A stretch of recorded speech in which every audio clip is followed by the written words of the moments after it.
When it comes to the silent era, there's a lot of great films to select for your entry into the period. You've got the swashbuckling epics of Douglas Fairbanks, the feminist commentaries of Lois Weber, the magical worlds of George Méliès, the gothic horror tales of Haxan and Phantom of the Opera, and so on. In today's video, we'll be diving into the world of comedy, specifically the 1924 comedy, Sherlock Jr. Directed by Buster Keaton, one of the best directors of all time and my personal favorite filmmaker, Sherlock Jr. isn't even an hour long, clocking in at just under 50 minutes.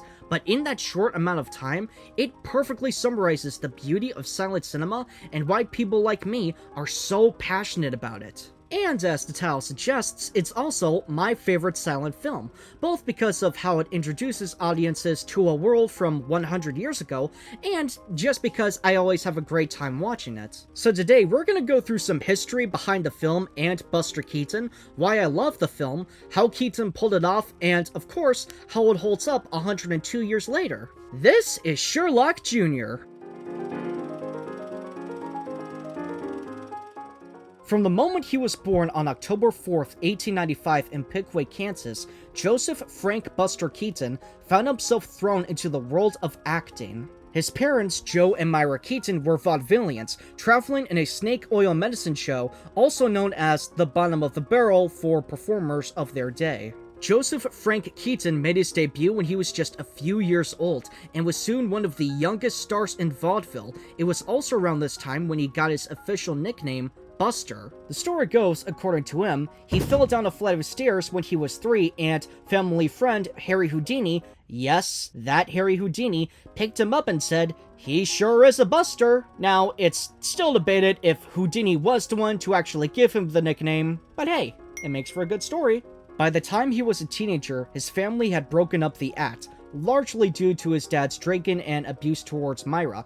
He'd continued to work on the stage until meeting Roscoe Arbuckle, who, at the time, was one of the biggest stars in cinema. For a more in-depth video about him, be sure to check out the one I did on him at the start of the year in the link below. In short, the two clicked and became best friends, with the pair working together on 15 shorts between 1917 and 1919, with Keaton making his film debut in 1917's The Butcher Boy. Keaton soon took to making his own shorts beginning in 1920's One Week. He made 20 more shorts over the next 3 years before making his transition to full-length pictures. Sherlock Jr. specifically was his third feature film, following up 1923's Three Ages and Our Hospitality. It's important to note here just what made Keaton's work so special, both for his time and why it still holds up today. Going back to his nickname Buster, in this case meaning to take a fall, or some sort of situation like a champ, back in his vaudeville days, that's what his family was best known for.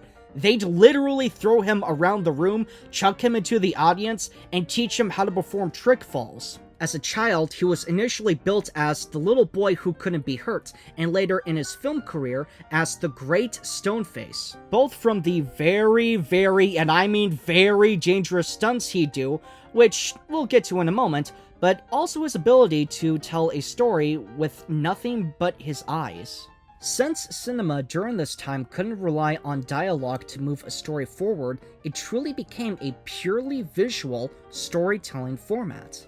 You'd have a title card to help transition into different parts of the story and for when a character says something important, but other than that, it was up to the viewers to decipher what was happening and what the actors were feeling and saying. For Keaton, he performed in the most subtle way possible.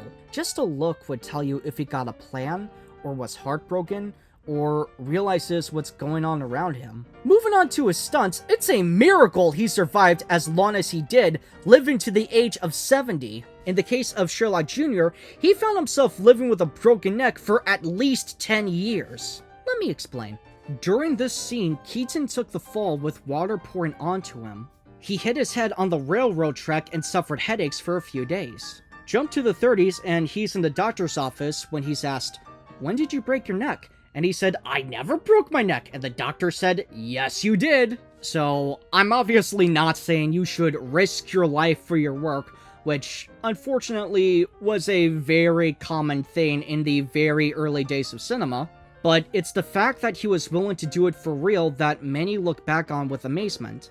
especially in an age where many would rather just have AI generate something instead of, oh, I don't know, learning how to create something themselves, but what do I know?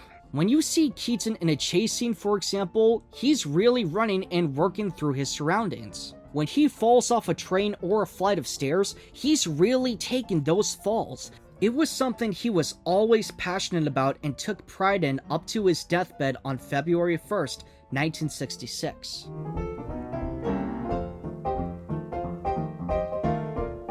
The plot of Sherlock Jr. centers on a projectionist played, of course, by Buster, who, upon being framed by a local sheik of stealing his girlfriend's dad's watch, falls asleep on the job and dreams that he's the greatest detective, Sherlock Jr., hence the name of the film. As I stated earlier, the film clocks in at just under 50 minutes. But I'd argue the tight runtime helps convey the beauty of Keaton's filmmaking skills, mainly because of how much he's able to cram into such a short time frame. You've got a love story, a dream sequence, him actually jumping into the film, playing, and his own dream as a detective. For reference, the average silent short from this period was usually 10 to 25 minutes, so it's not too much of a stretch to describe this as 2 shorts for the price of 1.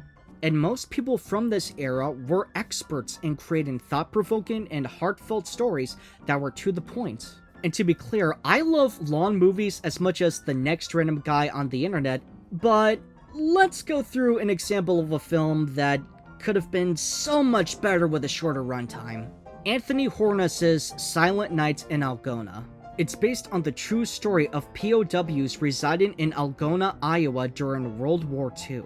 As someone who's from Iowa and loves history in general, this is one of the most frustratingly flawed movies I've ever seen. Aside from the fact it can't decide on whose story it wants to focus on, or fails in basic audio and music choices half the time, it's also held back from its unnecessary 2.5-hour runtime. It has a few minutes of some really interesting history and genuinely great scenes sprinkled throughout, only to be ruined by dull moments that make you remember what it was like waiting for class to be over. And again, it does this without being able to decide on who or what its focus is. The benefit of a short runtime is it forces the filmmaker and crew to do exactly that. It makes them concentrate on staying on task and not going back and forth on what it wants to show or discuss.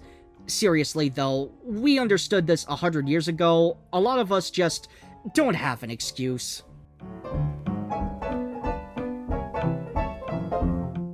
As I mentioned earlier, the silent era was a time before people could use computer effects to pull off some truly remarkable stuff. So everything that happens in movies like Sherlock Jr. was more or less learned as they went along. In this film's case, the scene when Keaton jumps into a movie was achieved by placing a hole where the screen would be, followed by tight editing and careful placing as he finds himself thrown into different scenarios before becoming Sherlock Jr. Another great gag where he jumps into his disguised assistant was done with a small trapdoor hidden underneath his dress. Jokes like this, where the rules of the real world just don't apply to silent cinema, were a mainstay in his shorts especially, which he was told to leave behind when he transitioned to feature-length projects. So it's a nice callback to one of the key things that made Buster Keaton's work his own. Aside from the remarkable special effects from 102 years ago, it's also just a really fun film. Chase scenes, for instance, were a very common trademark in silent comedies, with notable filmmakers during this time who specialized in those, including Max Sennett, Roscoe Arbuckle, and of course Buster Keaton, with his chase scenes, in my opinion, being among the best from this period. The scenes where he's racing to save his love from the gangsters is no exception, with Buster at the start supported by his assistant Gillette, but soon finds himself on his own, and of course, he doesn't realize this until the very end, or when he's introduced as the detective and the attempts to stop him fall short. Literally. And besides the humor blazing throughout, there's also a nice love story, where his girlfriend fights to clear his name. You really feel their connection, both from Keaton's and Catherine McGuire's performances, but also through him trying to impress her and her family.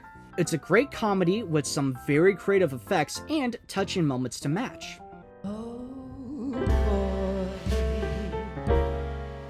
While it initially faced mixed reviews in 1924, Sherlock Jr. has thankfully been recognized as one of Keaton's best works over the years, with critic James Agee of The Nation as early as 1946 writing that it was, quote, about 100 times as funny as anything made today, end quote. Jump to 2005 and Time magazine names it as one of the all-time 100 movies. And just like the rest of Keaton's work, it's been restored and reshown over the years, finding new audiences wherever it goes. Whether on YouTube, DVD, or your average streaming service, it's never been a better time to give a silent film a chance and appreciate cinema's early days.